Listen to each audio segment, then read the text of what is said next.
हाल ही में आई demon slayer infinity castle पूरे world में छाई हुई है और इसके अलावा जापान के पास नरूटो और वन पीस जैसे एनिमे हैं जो कि ग्लोबल लेवल पर छाए हुए हैं। और दूसरी तरफ हॉलीवुड के पिक्सर और डिज्नी ने तो बॉक्स ऑफिस को फाड़ के ही रख दिया है। और इंडिया के पास है छोटा भीम के लड्डू और मोटू पतलू की समोसा गैंग। भीम की शक्ति धूम मचाए, वायग्रा खा के रोटी उड़ा के। तो दोस्तों सवाल ये है कि आखिर क्यों इंडिया में एनिमेशन देखने वाले को मीठा कहा जाता है और क्यों Indian animation industry slow internet की तरह पीछे रह गई। और साथ में हम ये भी जानेंगे कि कैसे इंडियन एनिमेशन इंडस्ट्री का कमबैक होने वाला है। तो चलिए जानते हैं।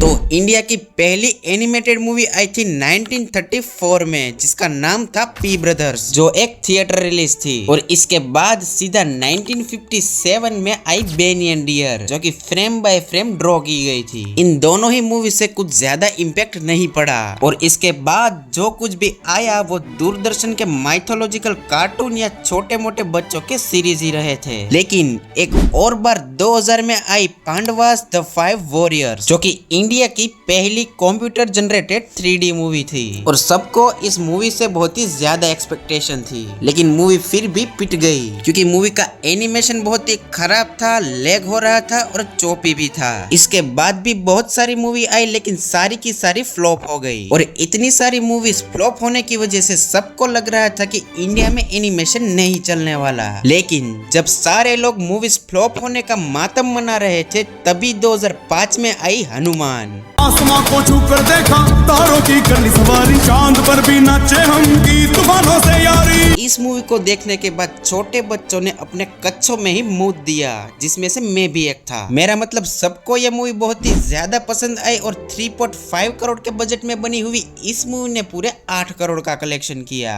मूवी की इतनी सारी पॉपुलैरिटी देखने के बाद इस मूवी का पार्ट 2 भी आया था, द रिटर्न ऑफ हनुमान, लेकिन ये मूवी फ्लॉप हो गई। इसके बाद भी बहुत सारी मूवीज आई जैसे टूनपुर का सुपर हीरो, बाल गणेश के 3 पार्ट और द ब्लू एलिफेंट, लेकिन कुछ खास रिस्पॉन्स नहीं मिला। और अभी तो इंडियन एनिमेशन इंडस्ट्री एक्सपेरिमेंट कर ही रही थी कि 2008 में आया छोटा भीम और तभी से मिडिल क्लास फैमिली के सारे असली मर्द सिर्फ छोटा भीम खिला रहे हैं। 2008 के बाद छोटा भीम इतना पॉपुलर हुआ कि बच्चे चुटकी को देखकर गलत काम सीख रहे थे। मतलब ये शो बच्चों के बीच में बहुत ही ज्यादा पॉपुलर हो चुका था और कहीं ना कहीं प्रोड्यूसर्स को भी ये बात पता चल गई थी कि मूवीज बनाने से घर नहीं चलने वाला, कार्टून भी बनाने पड़ते हैं। हाँ मेरी जान। और इसके बाद मोटू पतलू आया और दूसरे बहुत सारे शोज आए और इसके बाद इंडिया में एनिमेटेड मूवी बनना बहुत ही कम हो गई और इंडियन एनिमेशन इंडस्ट्री का डाउनफॉल शुरू हो गया।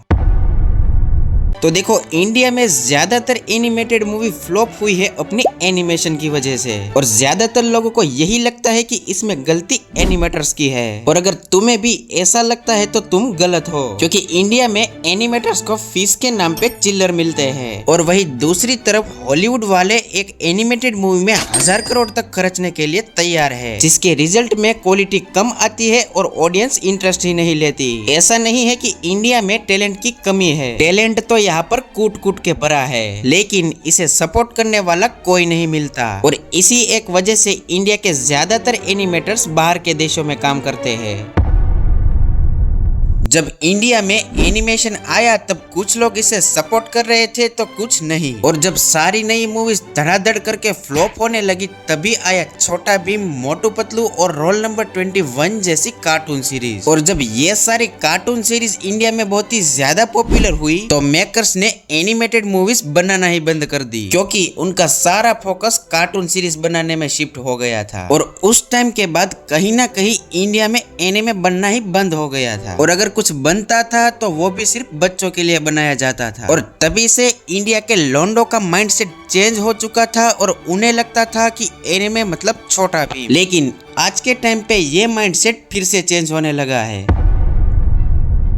इंडिया में एनिमेशन को सबसे ज्यादा देखा जाता है OTT प्लेटफॉर्म्स पर, क्योंकि इंडियन एनिमेशन को सिर्फ OTT पे ही चांस मिलता है। बाहुबली द लास्ट लेजेंड जैसी बड़ी सीरीज को भी OTT पे ही लॉन्च किया गया था। पता नहीं इंडिया में डीमन स्लेयर जैसा एनिमे कब बनेगा। औकात में रहो। लेकिन अगर साउथ से महाअवतार नरसिम्हा जैसी मूवी बन सकती है तो सोच के देखो, अगर साउथ और बॉलीवुड मिलके महाभारत और रामायण जैसे प्रोजेक्ट पे इन्वेस्ट करते हैं तो उसे पूरा वर्ल्ड देखेगा और नारुतो और गोकू भी भगवान को नमन करेंगे। तो दोस्तों, कुल मिला के असली प्रॉब्लम है माइंडसेट, बजट और रिस्क। और एनिमेशन को सिर्फ कार्टून समझना छोड़ो, क्योंकि एनिमेशन एक आर्ट है जो हमारे अंदर के इमोशन और इमेजिनेशन को जिंदा रखता है। और अगर इंडिया में इंडस्ट्री और ऑडियंस दोनों ही थोड़ा सीरियस हो जाए तो एक दिन इंडिया का एनिमेशन भी ब्लॉकबस्टर होगा और तब शायद छोटा भीम भी आयरन मैन के साथ लड्डू शेयर करेगा। तो आज का ज्ञान यहीं पे समाप्त होता है। मिलते हैं एक और नई वीडियो में, तब तक के लिए बाय बाय।